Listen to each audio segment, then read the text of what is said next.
Сайн байцгаана уу? Өнөөдөр та бүхэндээ би KFC Mongolia Minecraft уралдааны тэмцээний 2021 он зохион байгуулагдсан тэмцээнд би өөрөө Улаанбаатарыг KFC-ийн барилгуудаар дүрсэлсэн байдал бүтээлээрээ энэ тэмцээнд оролцож байна.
За та бүхний саний үзсэн клип таймлапс нь 10-ыг 10 дахин хурдлуулаад дахиж 2 дахин хурдлуулсан.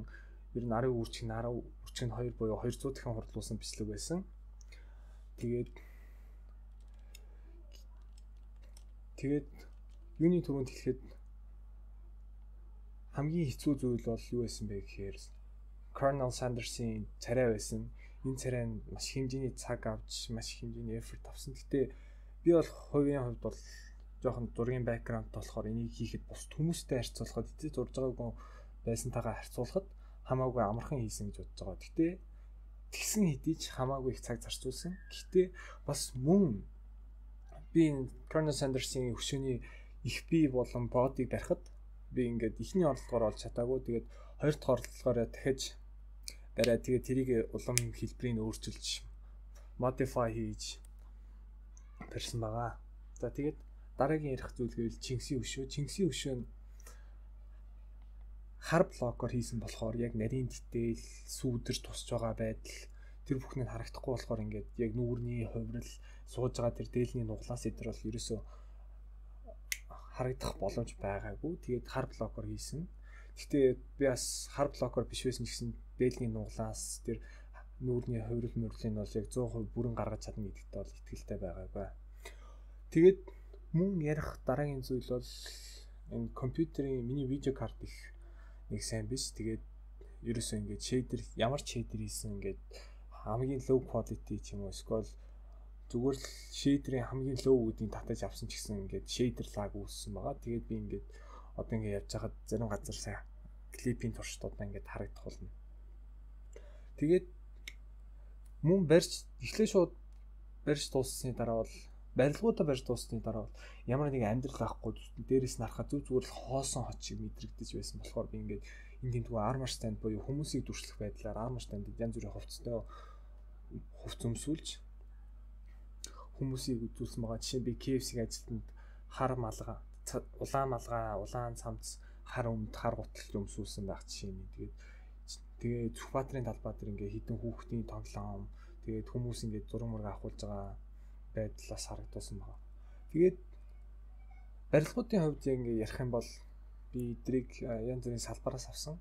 Хэрвээ та бүхэн саний таймлапсыг ингээ арай жоохон удаашруулж үзэх юм бол Чингисийн өшөөний баруун талд байгаа барилга нь хар хорингийн салбар. Тэгээд яг Blue Sky-ийн эсрэг талд байгаа барилга нь болохоор зайсангийн салбар гэх мэт ингээд бусад ингээд жинхэнэ амьдрал дээр Монголд байдаг салбаруудыг би ингээд барихыг оролцсон. Тэгээд энэ салбарт нь болохоор зөвхөн ордог биш. Нэг талаараа ордог, нөгөө талаараа машинтай ирээд юм авчдаг ч юм уу. Тийм функцтэй. Нэг бол зүгээр шууд зөвхөн хоёр талаасаа ирээд зөвхөн машинаар үйлчлүүлдэг салбарыг барьсан. Тэгээд ташрамд хэлэхэд бол бодит амьдрал дээр байдгүй цорын хоёр барилга бол KFC-ийн хоёр өндөр таавар байгаа. Би нэг бол өөрөө KFC таавар гэж нэрлэе гэж бодсон. Тэгээд энэ нь болохоор хөшөөнийхөө дохоо хүртэл өндөртэй. Тэгээд барагцаагаар бол нэг 150 блок бол өндөр байгаа.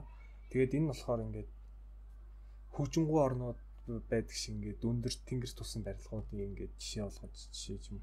Тиймэрхүү барилга барьмаар санагдаад тавьсан. Тэгээд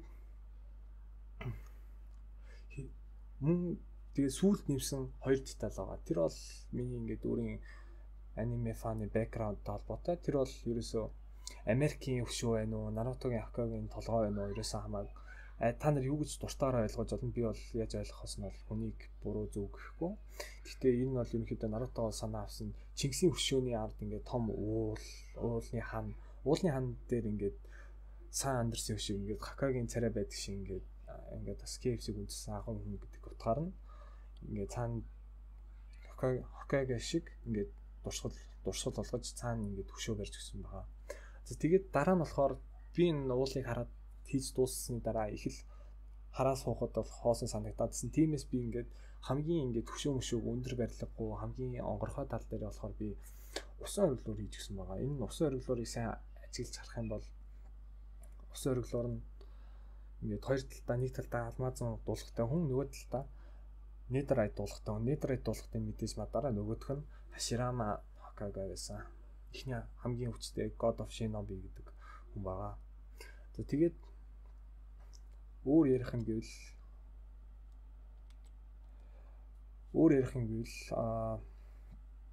би тэгээд энэ мапа бол ерөөсөө өөрөө ингэж байн энэ тэргээр гүйж зүгээр рекорд хийх байгаа үедээ барилга барьмааргүй үедээ зүгээр л мапаараа ингэж гүйж тэгээд янз бүрийн паркур хийх боломжтой байдлаар барихыг хичээсэн. Тэгээд ер нь болсон гэж бодож байгаа. Энэ паркур бол хийх боломжтой болгосон. Тэгээд та нар тэгээд хэрвээ энэ мапыг ямар нэгэн байдлаар татах юм уу, хэрвээ би ингээд интернетээр давхаар шийдвэл та нар татчих үзээд салбар болгон руу ороод харах юм бол ингээд наривчилсан ингээд Minecraft-ийн үед нэлийн наривчилсан гэж тооцогдох KFC-ийн ингээд салбарт байдаг.